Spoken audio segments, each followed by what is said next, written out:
Good morning.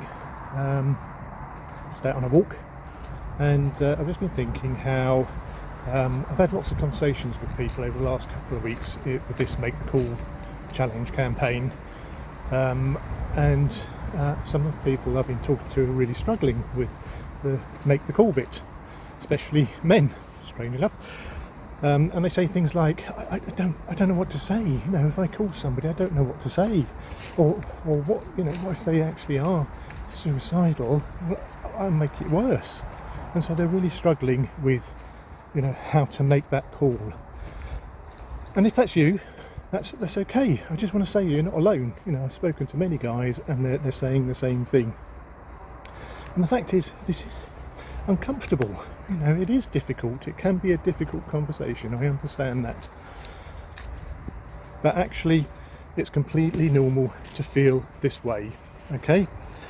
But the good news is, you don't need perfect words. You don't need the perfect thing to say.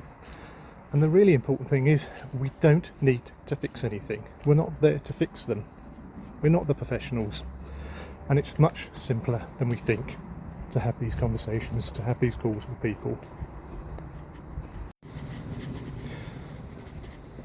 And the reality is, people often don't talk because they're afraid. They don't talk because they feel isolated. And that isolation makes it worse. And some people then back away, not because they don't care, but because they care so much. And they're scared of getting it wrong, like I said just now. But one thing we know very clearly is this: connection helps.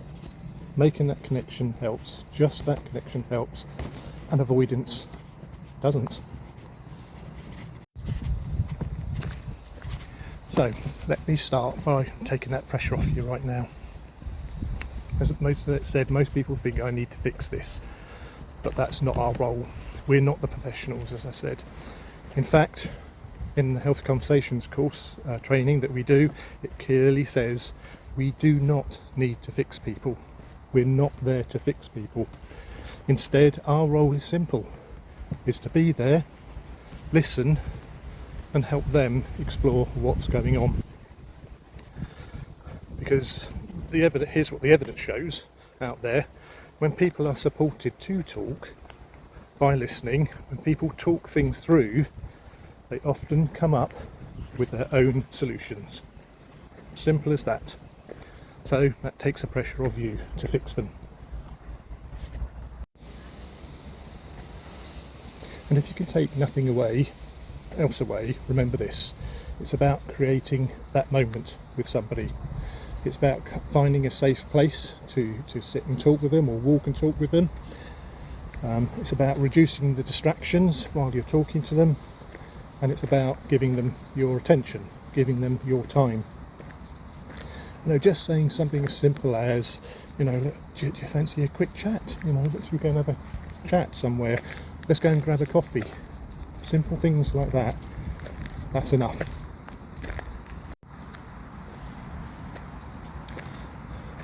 Then there's listening. Listening is one of the most important skills that we need to learn. This is the big one. Listening is more important than talking. You don't need a lot of words, to be honest. Silence is okay. Even the pauses are okay. And in fact, that listening helps people to open up. Simple as that. And then there's being empathetic.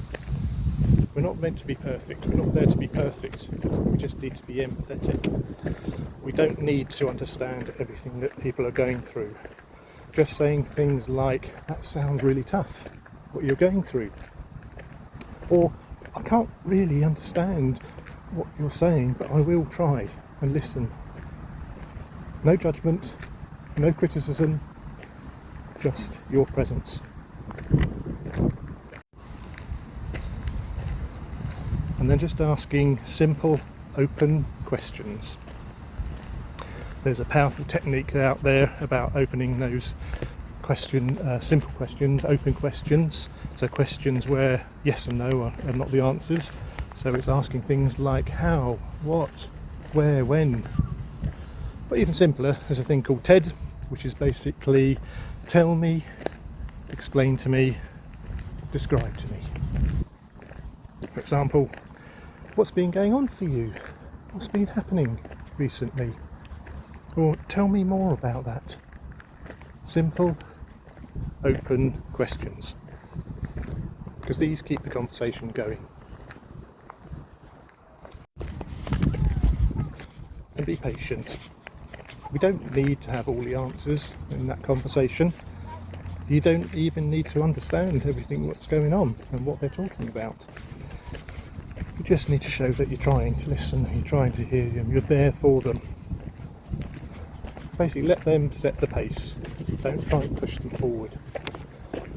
And give them that silence, listening. And sometimes it helps to know what not to say. And this might seem obvious, but it's, don't say things like, cheer up, it'll all get better, man up, grow some, it'll all be fine in the end. They're not helpful. Or I've got a friend who went through a similar thing. Oh, that's a really not a good one to do. Or I've been through this, and tell them all about yourself. You're there to listen. As I say, don't try and fix it. Don't change the subject when it gets a bit awkward. And try not to act shocked, not be shocked by what they're saying. If you don't know what to say, then something like, I'm really sorry you're feeling this way, and I don't know what to say, but I'm here for you. That's more powerful than trying to fix somebody. Now there's the bit that I think quite a lot of people, or most people, are worrying about the most. And it is the question, what if they are suicidal? What if they are thinking about harming themselves or taking their own life? And here's the truth. It's okay to ask. It's okay to ask if they are suicidal or thinking of harming themselves. It won't put the idea in their head. Talking about it can actually reduce those thoughts.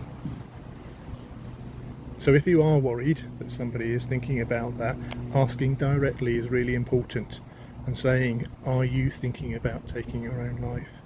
Or are you thinking about harming yourself? And it will feel uncomfortable saying that. I know that, I get that. But it shows courage, and it shows that you care. And it can save a life.